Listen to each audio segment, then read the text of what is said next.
Amigas, amigos, bienvenidos. Un placer estar con ustedes. Nuestra invitada a esta hora en Foro Dominical es Lady Gómez, abogada de la República, candidata a la Asamblea Nacional por el Circuito de la Frontera. La hemos invitado precisamente porque ya ha hecho algunas acotaciones en relación a esta situación que se ha venido presentando en el eje fronterizo, el cierre del eje fronterizo desde el pasado 21 de agosto. ¿Cómo estás? Bienvenida. ¿Cómo estás, Augusto?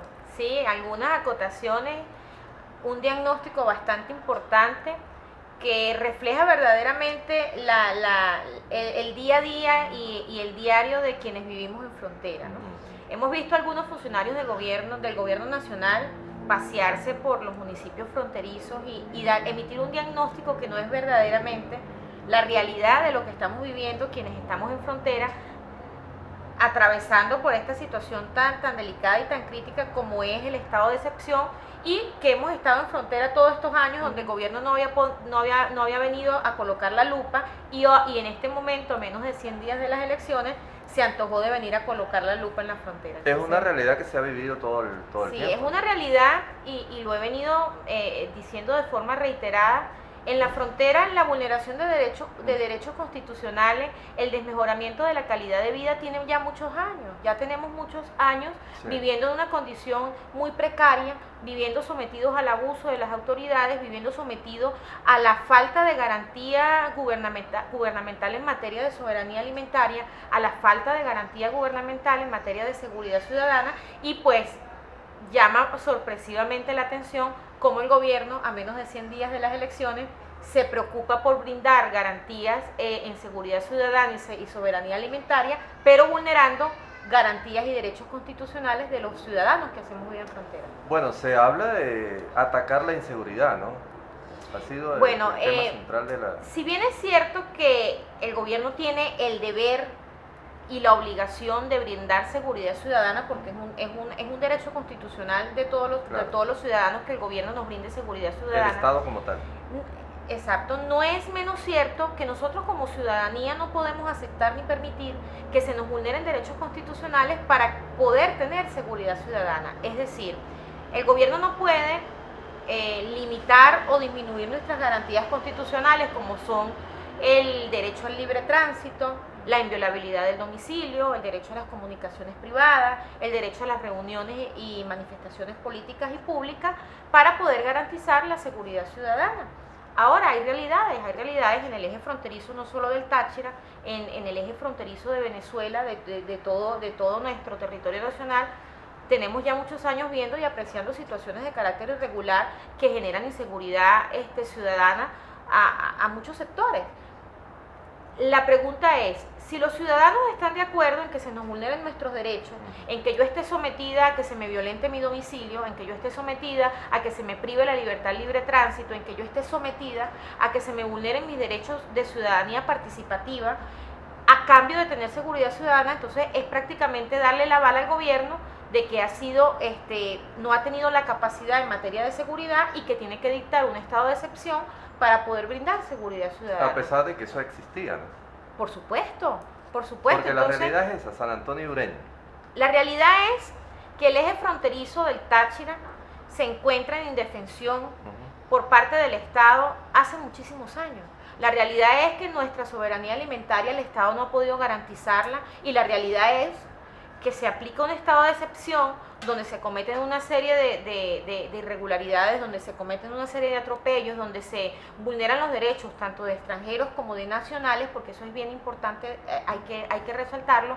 La vulneración de derechos con el estado de excepción e incluso antes del estado de excepción no es solo para los extranjeros, para los hermanos colombianos que hacían vida en la frontera o que hacen vida en la frontera.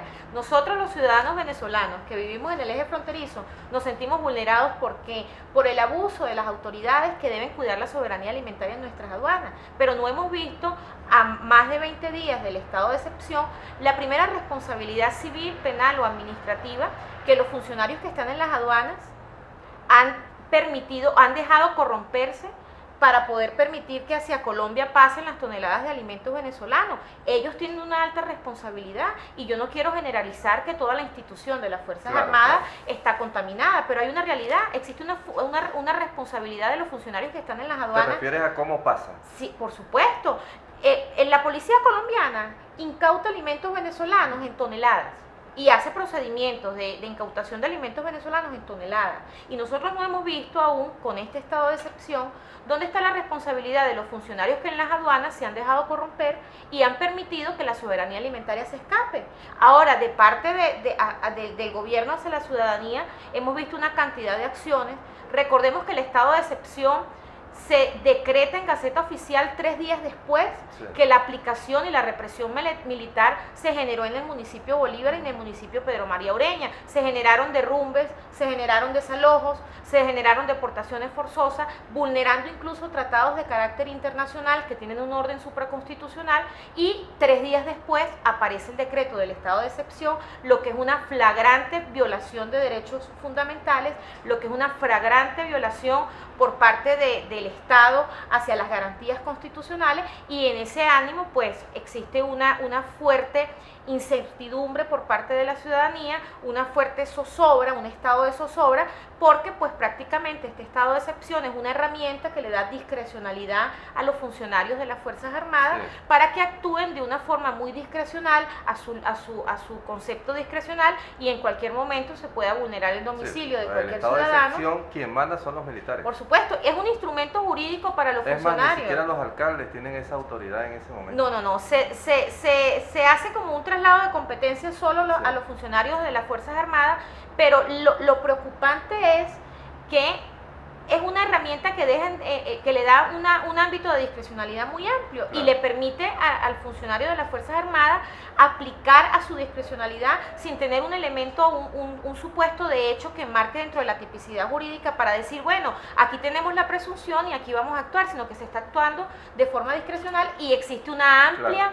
un amplio ambiente de incertidumbre y zozobra. Fíjate que en ese sentido, funcionarios del gobierno han dicho que quienes hablan así, como estás haciéndolo tú, están apoyando el bachaquerismo, están apoyando el contrabando. ¿Qué estás defendiendo, Laida? Bueno, de verdad que es irresponsable pretender decir que hablar de lo que es el Estado de Derecho, decir que las garantías constitucionales no pueden ser vulneradas. Te lo pregunto porque tú eres abogada. O sea, es irresponsable manifestar que dar un discurso donde se hable del Estado de Derecho y de las garantías constitucionales es apoyar el bachaqueo. Nosotros vemos perfectamente que tenemos ya más de 20 días del cierre permanente de la frontera y siguen las colas, no solo en la frontera, las colas en la ciudad de San Cristóbal. Vemos en el resto del estado las colas que se han incentivado incluso. Vimos a la primera autoridad civil, a una de las autoridades civiles en San Cristóbal, al delegado del municipio del gobierno regional en San Cristóbal, que decía y reconocía al prefecto, quien reconocía de manera pública ante las noticias que los que ellos denominan bachaqueo han cambiado de estrategia porque las colas siguen, y no existe un argumento sincerado donde se manifieste que existe una merma de la producción nacional y que se está dejando en la evidencia que ante el cierre de la frontera las colas siguen y el desabastecimiento continúa.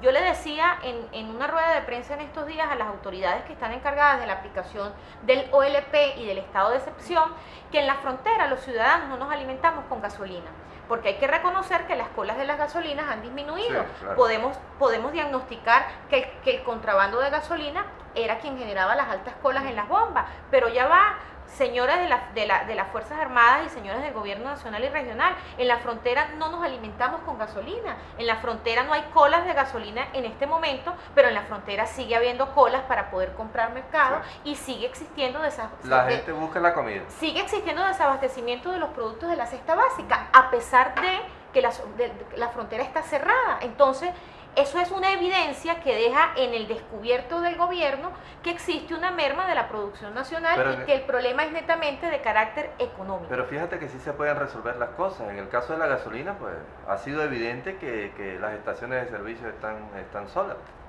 Bueno, sí, las aduanas están cerradas y los funcionarios que están en las aduanas, pues en este momento pues no están permitiendo el paso de lo que era el combustible nacional que se iba a Colombia. Bueno, hay una información extraoficial que se habla que los chips de los vehículos que están en Cúcuta en este momento, que desde que se cerró la frontera, van a ser bloqueados. Bueno, esas son Y se medidas, habla más de 50.000 vehículos. esas son medidas que pueden tener una revisión y una aceptación, pero sin estado de excepción donde se disminuyan las garantías constitucionales de los ciudadanos y de los vecinos de la frontera.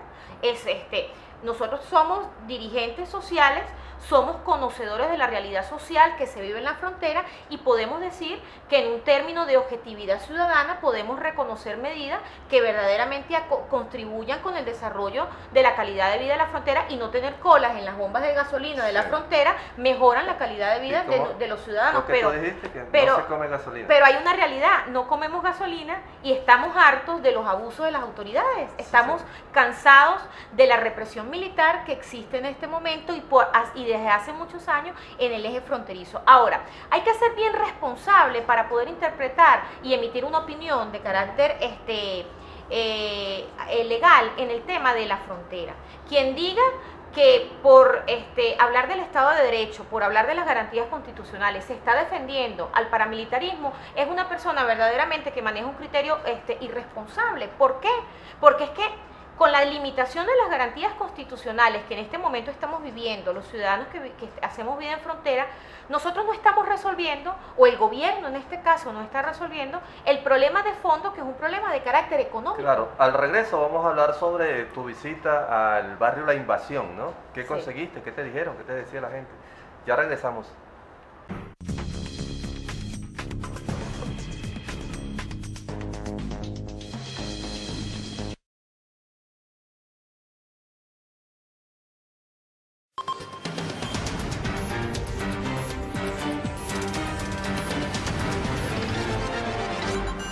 Bueno, muy bien, nuestra invitada a esta hora, Lady Gómez, la candidata a la Asamblea Nacional por el circuito de la frontera. Te preguntaba, Lady, ¿qué te dijo la gente cuando visitaste la invasión? ¿Qué es la invasión? Porque lo que hemos visto es como si fuera una cueva de delincuentes. ¿Qué viste tú ahí? ¿Qué es lo que hay? Bueno, la invasión,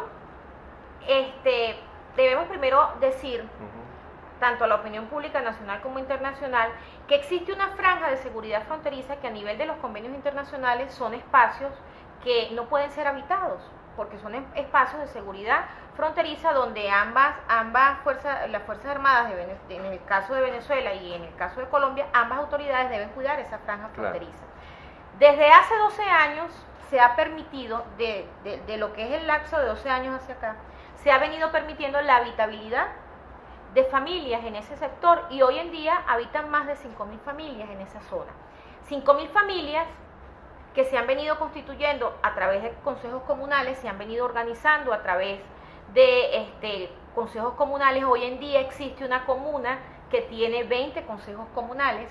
En esa zona existen sectores denominados Mi Pequeña Barinas, que es el que está a 500 metros del río. Existe un consejo comunal denominado Ezequiel Zamora, existe un consejo comunal denominado El Che Guevara. Esta habitabilidad se permisó durante el gobierno del capitán Ronald Blanco La Cruz y durante el gobierno local del alcalde Juan Vicente Caña. El gobernador, en la visita que hizo el día que se estaban practicando los desalojos y los derrumbes, dijo que esto era una situación donde se había promovido el paramilitarismo a través del exgobernador César Pérez Viva, del diputado Abelardo Díaz. Y cuando llegamos a la invasión, 2 días después de los desalojos y de los derrumbes, visitamos la invasión, nos reunimos con los miembros del Consejo Comunal, Ezequiel Zamora, pudimos evidenciar que el gobernador se contradice, que se deja al descubierto una gran mentira denunciada por él a los medios de la opinión pública. ¿Por qué? Porque la invasión tiene consejos comunales constituidos, la invasión tiene obras que se han levantado con recursos del Estado, la invasión tiene alumbrado público encloacado que se ha construido con recursos del Estado, y para malestar del gobernador y para la evidencia de su mentira, el gobernador hace un año fue y colocó la primera piedra de la construcción del módulo de la base de las misiones que funciona allí, y a través de esa base de las misiones, que fue un módulo promovido por el gobernador Bielma Mora, a través de las bases de las misiones se desarrollaban programas sociales para que esta gente que habita en la invasión obtuviera beneficios sociales a través del gobierno, tanto nacional como regional. Ahora bien, ¿qué indica la gente? ¿Qué decía la gente de la invasión cuando nosotros llegamos a conversar con ellos? Evidentemente manifestaban que se sintieron utilizados, que de hace 12 años para acá, cuando los necesitaron les dieron cédula, cuando los necesitaron les dieron recursos para levantar sus casas, para levantar los servicios públicos de la invasión, y en ese momento pues los necesitaban para que votaran por la tendencia del gobierno. En este momento, a razón de la crisis socioeconómica que se vive en la frontera, pues la gente ha cambiado de tendencia. Para el gobierno ellos ya no representan capital electoral y sencillamente hoy les desconocen los derechos que ellos mismos originaron. Hoy les desconocen la habitabilidad que ellos mismos originaron y los han deportado de una forma forzosa, porque tenemos casos de verdad bastante fuertes, casos de madres colombianas con 3, 4 niños venezolanos menores de edad que fueron deportadas y los niños quedaron en manos de las vecinas, en manos de algún familiar, y fue una ruptura del lazo de consanguinidad y del lazo familiar que tenía esta madre con sus hijos, vulnerándose incluso derechos de la LOMNA, donde se establece que todo niño o adolescente tiene derecho a permanecer de forma, mantener contacto y relaciones permanentes con sus progenitores, y esto ha vulnerado lo que es el Tratado de Roma, donde se establece que son crímenes de lesa humanidad la deportación forzosa. Sí, no, y hay un problema diplomático. Sí, que además debemos también resaltar que las autoridades colombianas tienen una cantidad de argumentos en el término jurídico y de argumentos en el término de hecho que demuestran que lo que se está manifestando a través de estos medios no es ni ofertismos electorales ni politiquería barata, sino que son hechos que tuvieron una materialización, fueron hechos que se consumaron y que hoy en día representan pues crímenes de lesa humanidad, como se establece en el Tratado de Roma, particularmente en su artículo número 7. Ahora, ¿y por qué el Contralor de la República dice que quiere orden de captura para el presidente Nicolás Maduro, incluso para Diosdado Cabello, para Delcy Rodríguez, la canciller, y hasta para el gobernador Villalba Mora? Bueno, yo asumo que es en atención a todas las pruebas que se están sustanciando ante un anuncio de una demanda a Venezuela ante la Corte Penal de los Derechos Humanos por toda esta cantidad de evidencias que el gobierno colombiano ha venido levantando una vez se empezaron a aplicar estas deportaciones forzosas. Sí. Lady, ¿cómo vas a hacer para hacer campaña en la frontera si tienes este estado de excepción? Bueno, aquí hay que resaltar algo, ¿no?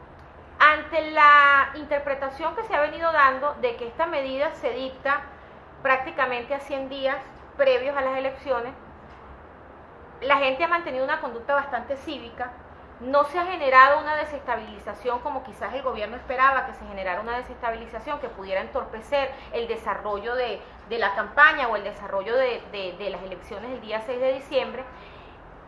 Nosotros estamos preparados en lo que es el tema de los padrones electorales.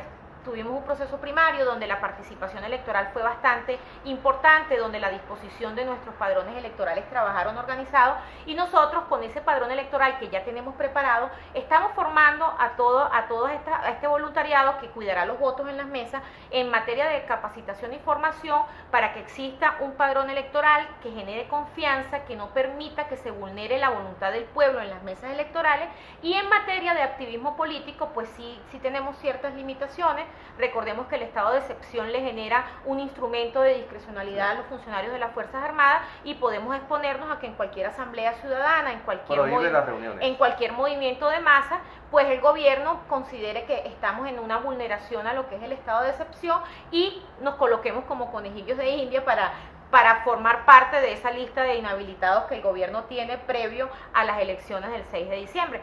Le manifestaba yo que a la gente con la que nos hemos venido reuniendo, que forma parte de los equipos de campaña, que si nos quitan la luz, pues tendremos que hacer campaña con velas, si nos prohíben el libre tránsito, pues a través de señas, si nos prohíben el tránsito vehicular en mulas, en caballo o caminando, pero nosotros vamos a seguir desarrollando el mensaje de la alternativa democrática hacia los sectores que en este momento se sienten en incertidumbre, en zozobra, y que evidentemente la reflexión electoral implica que quieren participar para un cambio que está determinado el día 6 de diciembre. Bueno, el pasado viernes se conoció que ya hubo paso para los estudiantes colombianos que viven en Ureña. Bueno, realmente este paso pues se materializa el día viernes en horas de la mañana. Los estudiantes que están residenciados en Ureña, San Antonio, ya pueden tener el traslado hacia la ciudad de Cúcuta, pero no a través de sus vehículos, traslado peatonal. La alcaldía del municipio de Pedro María Ureña, en un autobús, los recibe, los recibe en el puente, y en la otra parte del puente hacia el territorio colombiano, ya ellos pueden allí trasladarse con libre tránsito. Ya existe allí la posibilidad de que no se perturbe sus actividades académicas, situación pues que nosotros valoramos en el término positivo, porque pues existía bastante incertidumbre. Recordemos que estudiar en Colombia es bastante costoso, hay madres y padres que hacen el sacrificio para que sus hijos puedan recibir una buena Mucha educación gente se ha preguntado eso, en Colombia, y bueno, pues esto va a permitir que no se pierda la inversión académica que han venido desarrollando tanto las familias. ¿Pero esos muchachos son venezolanos? Sí. Si la educación aquí es gratis, ¿por qué se van a estudiar a Colombia? Bueno, eso es una evidencia de que las familias venezolanas en este momento pues no tienen la confianza en lo que es el desarrollo. Es costoso estudiar en Colombia. Bueno, eso es la evidencia de que el venezolano en este momento no confía tampoco pues en el sistema educativo que se está desarrollando, porque no es solo en el eje fronterizo Colombia-Venezuela. Hemos visto muchísimos jóvenes, incluso profesionales, que han ido a especializarse fuera del país, profesionales que se han ido del país a buscar oportunidades laborales, producto pues de la desconfianza que hay en el desarrollo profesional y económico que este gobierno brinda a la juventud venezolana. Nos quedan 30 segundos. ¿El sector empresarial, el comercial, cómo está haciendo? El sector empresarial, existe una realidad. Con estas situaciones que se generan en la forma, vulnerar el domicilio, limitar el libre tránsito, limitar las comunicaciones privadas, no resuelven el problema de fondo, que es un problema de carácter económico. Existe una realidad económica, la moneda está controlada desde hace 12 años. Ese control monetario ha generado que la producción nacional merme por la discrecionalidad que existe por parte del gobierno para la asignación de las divisas. En este momento, la industria fronteriza está bastante afectada, porque a pesar de que, aparte de que tiene limitaciones en la asignación de las divisas para la materia prima y la fabricación y la elaboración de sus productos, ahora existe otra realidad que se le suma a este tema, que es la mano de obra. Empresarios industriales que manejan el área de la producción del calzado manifiestan que en esta temporada, en una época normal, se pueden producir 5.000 pares de zapatos, y ante la situación del esquema que se está generando, del estado de excepción, se están generando si acaso 1.000 pares de zapatos semanales, en atención a que hay que dar un reconocimiento por parte de ellos de que la mano de obra tiene un alto porcentaje de obreros extranjeros que viven en San Antonio o en Ureña, y estas personas o se han desplazado o han sido deportadas, o también hay otra realidad, hay muchas personas que les da temor salir a cumplir con sus actividades laborales por ser deportadas, pero hay que resaltar que son personas que tienen más de 15 años habitando en esta zona fronteriza. Lady, muchísimas gracias, ¿no? Bueno, gusto. De verdad, pues, nosotros no queremos radicalizar o apasionarnos con situaciones que no sean de la realidad. Verdaderamente lo que queremos generar es la conciencia ciudadana, porque la determinación está prevista para el 6 de diciembre y estamos plenamente convencidos que la tendencia no cambiará, porque el pueblo está harto de los abusos. Bueno, Lady Gómez, candidata a la Asamblea Nacional por el Circuito de la Frontera. Ya regresamos porque tenemos más invitados.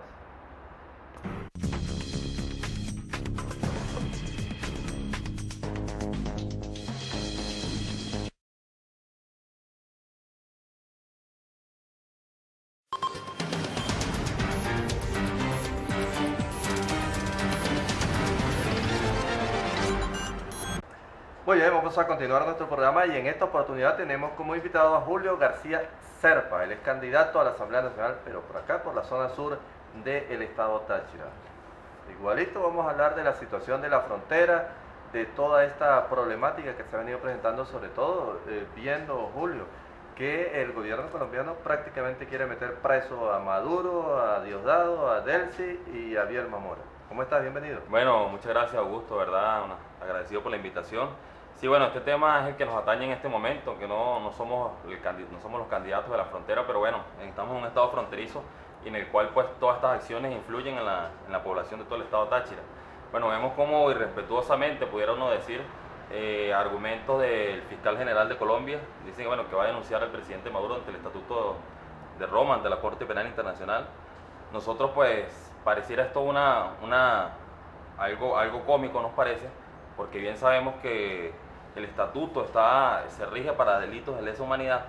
En el derecho, nos conocemos el derecho, sabemos que tiene que ver con delitos de lesa humanidad, violaciones graves de los derechos humanos, crímenes de guerra, y en este caso pues simplemente es una acción soberana que está tomando el Estado venezolano para resguardar su línea fronteriza, en el cual un pequeño grupo de ciudadanos que no representa ni el 0,001% de la población colombiana que vive en Venezuela, fueron deportados por habitar en una zona protegida que cualquier país del mundo debe resguardar la soberanía sobre eso. Vemos como aquí casi habitan 5.600.000 hermanos colombianos a los cuales se les han abierto las puertas, los cuales pues tienen un nivel de vida que es respetado, acceden a los servicios públicos sin ninguna prohibición, y bueno, por este pequeño grupo ellos han armado una baraca y un escándalo. Bueno, pero lo que nosotros hemos visto en los canales colombianos, la acción que se ha tomado se rechaza es la forma como se hizo el desalojo. Sí, bueno, ahí en ese momento se planteó, parece que fue una misma solicitud, según dijo el camarada Diosdado Cabello, fue una misma solicitud del gobierno colombiano que el pase se hiciera por el mismo río debido a la facilidad que había para sacar sus enseres, pues. En ningún país del mundo, Augusto, en el cual tú cruces la frontera de manera ilegal, te instales en una línea fronteriza y además invadiendo propiedad que es propiedad privada, y además te pongas a delinquir, en ningún país del mundo te van a respetar. Lo menos que te pueden hacer es deportarte. Nosotros vemos cómo los europeos en este momento están preocupados porque hay un desplazamiento de aproximadamente 250.000 inmigrantes africanos hacia Europa. Y ellos dicen que, siendo países potencia, no pueden sostener esta cantidad de inmigrantes. Vemos cómo mueren diariamente personas que en barcos, en camiones, en trenes, en distintas formas tratan de ingresar a Europa. Y eso no ha generado ninguna. En estos días murieron, creo que fueron 80 que encontraron en un camión. Y vemos como todos los meses sale una noticia, 400 lo encuentran en el mar abierto. Y vemos como nadie repudia eso. Ese de este niño que vimos en la playa. Exacto. Entonces, vemos como nadie repudia eso. Pero una acción soberana que solamente influyó, creo que fueron 1.097 personas colombianas que vivían en la invasión. Que yo tuve la oportunidad en algún momento antes de eso de estar ahí.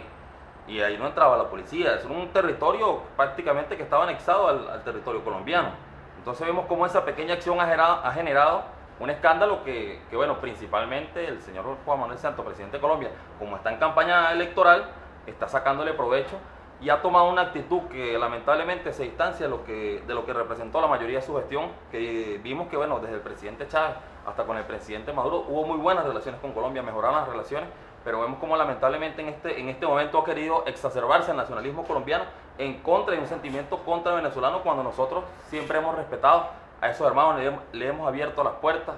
Ellos nunca han resarcido al Estado venezolano por la cantidad de los 250.000 desplazados que hay en Venezuela que están certificados por la ACNUR, y ellos nunca han resarcido. Nosotros le hemos abierto las puertas a los desplazados que vienen de una guerra que fue provocada en Colombia, una guerra que el paramilitarismo ha ahuyentado a esas personas y las ha hecho venir para acá. Nada más el año pasado hablábamos de 150.000 personas colombianas que entraron a Venezuela y que no volvieron a salir. Sí. Entonces, hay un caso, Julio, que es grave, ¿no? La xenofobia, crear esta xenofobia. Sí, bueno, es lo que se está. Vemos como unas imágenes que fueron presentadas en la sesión especial de la Asamblea Nacional.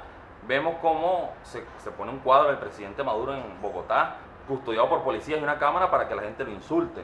Y es un sentimiento anti-venezolano que se está creando. Son guerras que se están promoviendo, prácticamente están promoviendo una guerra con laboratorios de información, porque vemos como RCN y Caracol diariamente, yo no veo esos canales en lo particular, pero nuestra población fronteriza generalmente ve mucho esos canales. Nos hemos dado cuenta que ven mucho esos canales colombianos y cómo se están envenenando esto. El mensaje a los hermanos colombianos es que aquí el gobierno revolucionario no está persiguiendo a nadie. Aquí el gobierno revolucionario simplemente tomó unas acciones en esa pequeña franja de frontera que había que proteger obligatoriamente. Mucha gente decidió volver de manera voluntaria también. Y aquí no se está persiguiendo a nadie. El colombiano que esté trabajando, que ha trabajado durante muchos años, que esté haciendo las cosas de bien, tenga por seguro que va a estar tranquilo y que aquí en Venezuela no se le va a perseguir. Y mucho menos quien tenga sus documentos, ¿no? Por supuesto, bueno, nosotros hemos legalizado, creo que llega casi al 1.000.000 de hermanos colombianos que legalizamos con la misión identidad, que le dimos su identidad como venezolanos en ese proceso. Lamentablemente se nos infiltraron muchísimas personas que no viven aquí, que nunca han hecho vida en Venezuela, se nos infiltraron en ese momento. pienso ayer yo, tuvo un gran detalle también. debía hacerse una sugerencia de que se revise realmente. Se habla incluso que paramilitares, que guerrilleros. Sí, bueno, tomaron la vemos cédula. como narcotraficantes que fueron detenidos posteriormente, se les encontraron documentos de identidad venezolanos, o sea, que fueron legalizados, quién sabe por cuáles vías, a través de la corrupción, a través de turbulencias, fueron legalizados como ciudadanos venezolanos. ¿Por qué? La medida ¿Cuál no, era no la- fue mala. No, por supuesto que no, había que legalizar la situación de una serie quizás de... nos tomaron algunas revisiones de Sí, bueno, expedientes de las personas. A lo que- mejor nosotros por querer hacer el bien a tanta gente, a tantos hermanos colombianos que estaban aquí en una situación irregular, colombianos no solo, la mayoría fueron colombianos, pero gente de todas las nacionalidades, se cometieron errores probablemente. ¿Sabes por qué? ¿Y cuál es la principal causa de que, esas personas paramilitares, narcotraficantes colombianos sacaron la cédula venezolana? Porque Venezuela no tiene extradición. El ciudadano venezolano no puede ser extraditado desde Venezuela a cambio de Colombia. En Colombia cualquier ciudadano puede ser extraditado a los Estados Unidos. Lo y pide ellos- Estados Unidos. Exacto, lo pide. Pero bueno, hemos hecho las medidas necesarias, se ha revocado la nacionalidad de esas Mire, personas. Julio, dígale a nuestros televidentes de qué ha servido el cierre de la frontera. Bueno, fíjate, en un primer punto se acabó el desangre con la gasolina. Casi 1 millón de litros diarios se iban para Colombia. 27 gandolas que venían anteriormente al estado Táchira ya no siguen viniendo. Y eso es una pérdida, si tú lo sacas a precio internacional, lo que cuesta el precio, porque nosotros debemos saber que aquí lo que nosotros pagamos por la gasolina es un precio irrisorio, que no representa ni el 1% de lo que realmente vale producir la gasolina. Si no me equivoco, el costo de producción del litro de gasolina es de 4 bolívares. Nos sale a nosotros como venezolanos, 4 bolívares. Vemos, cuando uno va al exterior y uno habla del precio de la gasolina, es ridículo, la gente no cree que aquí realmente el precio de la gasolina sea ese. El agua vale más que la gasolina. Cualquier producto, o sea, un caramelo vale más que llenar un tanque de gasolina, cuando en cualquier otro país del mundo el costo del combustible es algo excesivo. Claro. Llenar un tanque, por ejemplo, un carro pequeño en Europa cuesta 40, 50 euros.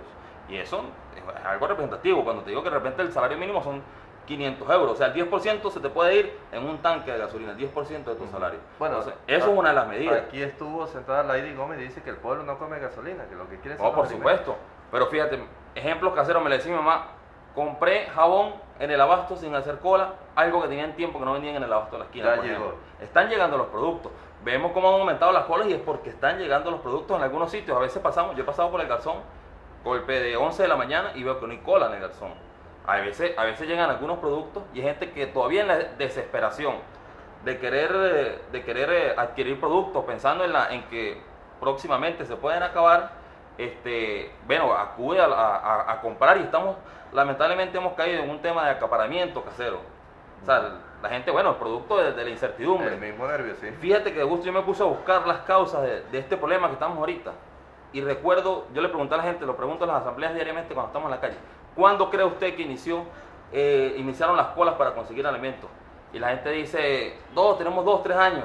Yo le digo, eso es mentira.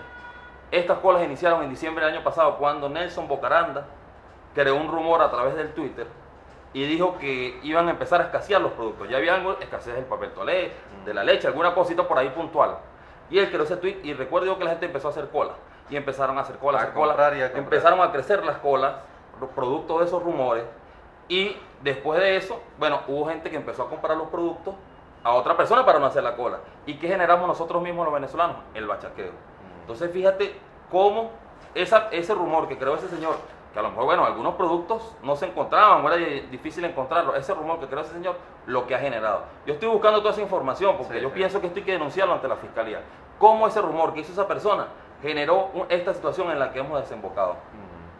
Bueno, y esa situación de la mano de obra está desaparecida precisamente por el bachaqueo. Claro, porque ¿quién va a querer trabajar por un salario mínimo cuando llevando un litro de aceite, una pasta de dientes, una harina pan, una leche a la frontera, ganas en un día, en medio día ganas lo que te ganas en un mes? Sí. Entonces nadie, por supuesto, nadie va a querer. quiere asumir un nadie horario de trabajo. Nadie no, debemos ser críticos con esto, Gusto. La mayoría del pueblo venezolano es trabajador. La mayoría del pueblo venezolano está echándole pierna para sacar este país adelante. Son unas pocas personas inescrupulosas que se han dedicado a eso. Lamentablemente y hay que advertir que es un delito. Sí, por supuesto, eso es un delito. El que agarre en la frontera llevando alimentos, la pena es creo que está entre 10 y 14 años de pena corporal. O sea, la gente a veces banaliza eso. Debemos, por supuesto, reconocer nosotros elementos de corrupción que se han prestado en la frontera, además. Pero también debemos reconocer que el Estado colombiano abandonó la frontera. No, y alguien me decía, una ley natural, dice, hoy lo vendo yo caro, pero mañana me va a tocar a mí. Claro, o sea, el que es bachaquero afecta hasta a su propia familia. Sí. Porque a su mamá a lo mejor le va a costar conseguir un kilo de leche. A Posteriormente. una tía, a cualquiera. Bueno, Julio García Serpa, nuestro invitado. Al regreso vamos a hablar de tu candidatura en la zona sur del estado Táchira. Ya regresamos.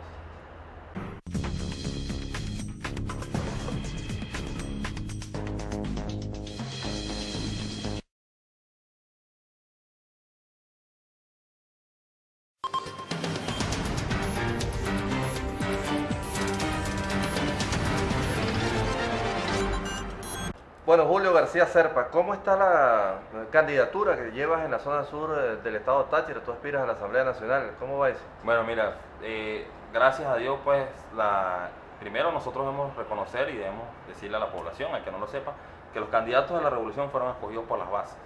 Los 5 candidatos nominales que tenemos en este momento fueron escogidos por las bases del partido, por las bases de los ciudadanos, por el gran pueblo patriótico, o sea, con una amplia votación. En el caso nuestro, participaron casi 20.000 personas en el circuito sur, en una elección interna con todas las dificultades, porque sabíamos, recuerda que para ese tiempo la lluvia, tenían 20 y pico de días lloviendo seguido, hubo lluvia ese día. Emergencia. También estábamos en plena emergencia en la zona sur, sobre todo. En el municipio de Fernández Feo, en el municipio de Torbes, estábamos en una emergencia por lluvia. Y bueno, sin embargo, la gente salió a acudir a votar. Hubo una falla que reconoce el partido, bueno, se abrieron pocas mesas electorales, lo cual dejó mucha gente sin votar. Nosotros calculamos que un 20% de la gente que fue a votar no pudo ejercer su derecho, lo cual pues debería aumentar el número de votantes que fue. Y bueno, esto ha generado una confianza en el pueblo. Cuando usted tiene un candidato que fue electo, en el caso, mi suplente es el camarada Richard González, que es del municipio Cárdenas también, el camarada, entre él y yo sacamos el 80% de los votos del circuito. Y esto representa, bueno, que los dos candidatos que estamos ahí tienen la mayoría de los votos. La campaña ha sido de la mano con el pueblo, Augusto. El que pueda seguir mis redes sociales se da cuenta que diariamente estamos caminando 2, 3 municipios, visitamos diariamente, hacemos 4 asambleas, nos sentamos con los productores, nos sentamos con cada uno. Estuvimos en la Argentina, es un sector que queda de La Blanquita hacia arriba, como 40 minutos de la carretera negra. Y bueno, estuvimos reunidos con los productores, estamos viendo cómo, de qué manera nosotros podemos innovar, por ejemplo, en el tema de los alimentos concentrados animales, porque lamentablemente, por ejemplo, hemos dependido de alimentos concentrados que vienen importados. Sí. Y nosotros, a través de nuestros elementos orgánicos en las comunidades, hay unas plantas que está trayendo el gobernador Vilma Mora, unas plantas de procesamiento de alimentos, para poder empezar nosotros a hacer nuestro propio alimento. Sí se está trabajando en eso. Se está trabajando, por supuesto. El campo y la producción agrícola es un tema que nos preocupa muchísimo a nosotros, en el cual hemos innovado. Yo me sentaba de la mano con los productores y les preguntaba, porque llevamos el gabinete agrícola, todo lo que llaman el CRAS, Comando Regional Agrario Socialista. Los llevamos para allá todos los presidentes y directores de organismos y los sentamos ahí con la comunidad. Sí, porque fíjate que también el campo se ha visto afectado con toda esta situación, ¿no? Igualito Sí. no tienen mano de obra. Sí, bueno, es parte de lo que la gente nos reclamaba, aunque en el circuito sur, digamos que no es algo que nos golpee tan fuerte como de repente los municipios de frontera. Pero el alimento de los animales sí ha sido. Claro, por supuesto, hay una La problemática medicina. ahí, también se lo llevaban hacia Colombia. Todo lo que tiene que ver con los agroquímicos sí están llegando, gracias a Dios, a Agropatria. Estamos tratando la manera de que hayan censos en los cuales nosotros sepamos quiénes son los productores que realmente necesitan eso.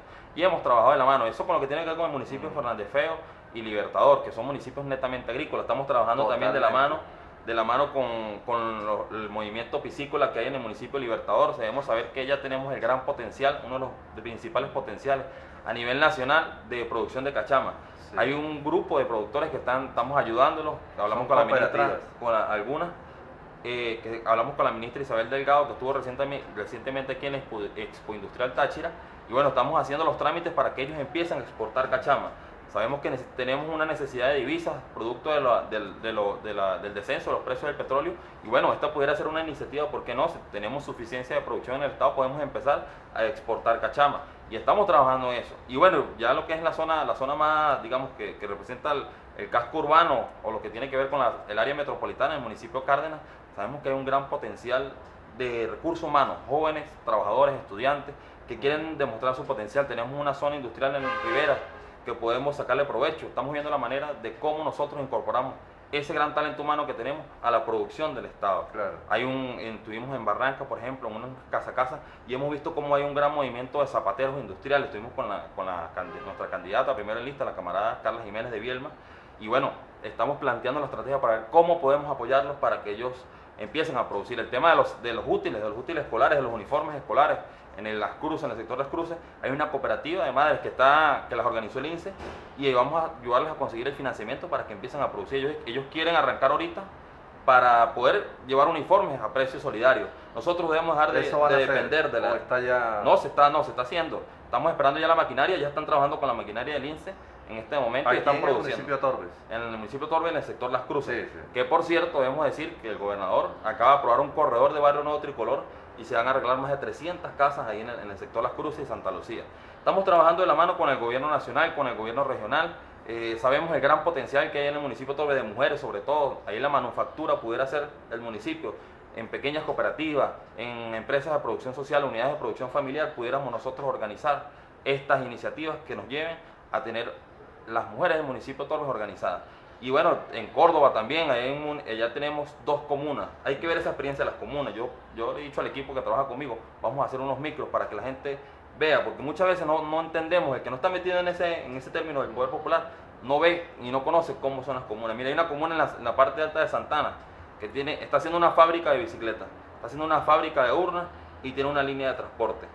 Entonces, y eso... Sí, pero eso no se conoce. No se conoce porque lamentablemente hemos fallado nosotros en la materia comunicacional en no mostrarle eso a la población. Estuvimos en Las Pumas el domingo pasado y la gente pudiera decir, bueno, pero ¿qué haces tú en Las Pumas si de lo que votan son 100 personas, 200 personas? Me lo dijo alguna persona por ahí, no sí, por cierto... Pensando en votos nada sí, más. no por cierto revolucionario. Y dije, bueno, pero es que hay que ir a todos los sectores. Nosotros tenemos que hacer un esfuerzo por llegar a donde nadie llega. Muchos sitios donde hemos llegado, la gente nos dice, este es el primer candidato que viene aquí de algo, a veces nos dicen. Y por eso es que la gente dice, vienen es cuando hay elecciones. Claro, por supuesto, pero son sitios que yo no he visitado. Nosotros yo tengo, bueno, de la juventud del Movimiento Quinta República, hace 14 años que empezamos a militar, hemos visitado esas comunidades. La gente lo conoce a uno porque uno es del Táchira, la gente se representa y se identifica con uno. Aquí todos saben cuál es la trayectoria política nuestra. Sí. Y bueno, y eso ha hecho que uno llegue a un sitio y no se lo digan. A veces, bueno, habrá algunas aldeas. Por ejemplo, a Argentina nunca había ido, debo reconocerlo. Un sector muy pequeño el cual no había ido. Pero a Las Pumas ya se había ido anteriormente. Y así hemos ido a cada uno de los sectores del Estado. Tenemos desde enero recorriendo el Estado ya en materia de campaña, en conjunto con los otros precandidatos, los otros 12 precandidatos que estuvimos en las elecciones. Y en este momento pues ya estamos en la recta final. Ya estamos haciendo un repaso, mientras otras personas de repente están arrancando a hacer campaña y para que los empiecen a conocer. Sí. ¿Y cuál es el lineamiento que les ha dado el gobernador respecto a las comunidades, el contacto? Bueno, el gobernador es una línea del gobernador, ir a las comunidades, ir a las aldeas, porque allá, ahí, a donde nadie llega a veces, es donde están los problemas y ahí fácilmente podemos solucionarlo. Ahí cualquier cosa, miren, en Las Pumas hay otra comuna que tiene 12 unidades de producción familiar, producen queso mozzarella. Yo me quedé loco, el queso mozzarella ahí en Las Pumas 500 bolívares venden el kilo de queso mozzarella, mientras aquí en la ciudad cuesta como 1.500, 1.400.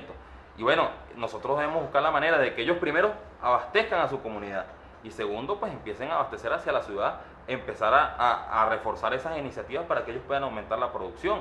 Entonces, eso ha generado que nosotros, el gobernador nos ha dicho, tienen que ir a las comunidades, tienen que ir a las aldeas, que allá está la gente, allá están...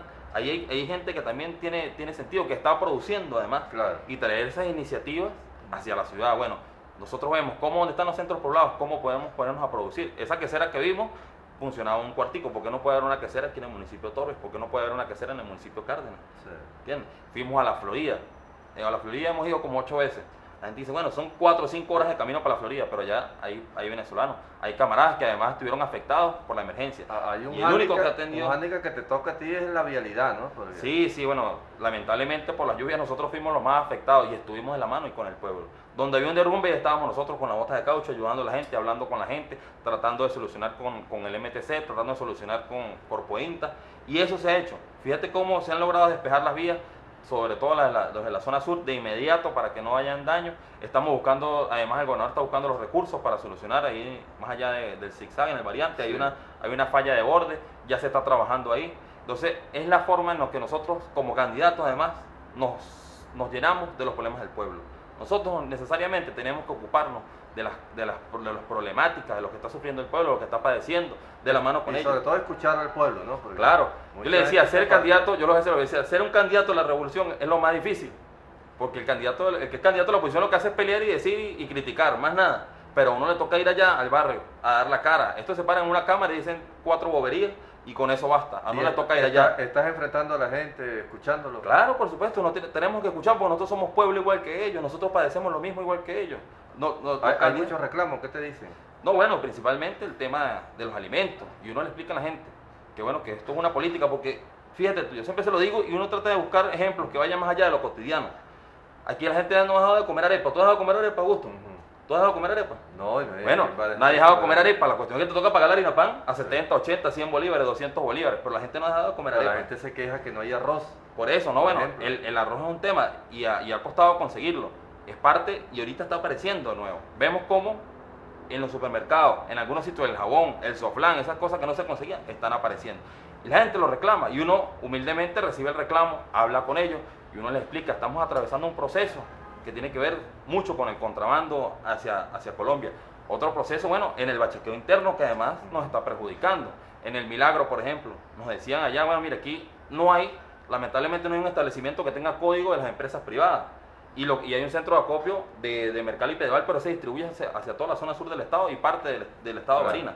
Entonces ahí les cuesta a ellos conseguir alimentos. Estamos buscando la manera de cómo incrementar las bodeguitas y los pedemercalitos para que el poder popular sea el que distribuya los alimentos de manera responsable. Muchísimas gracias. Bueno, gusto. Julio García Serpa, hijo de Julio García Jarpa. Sí.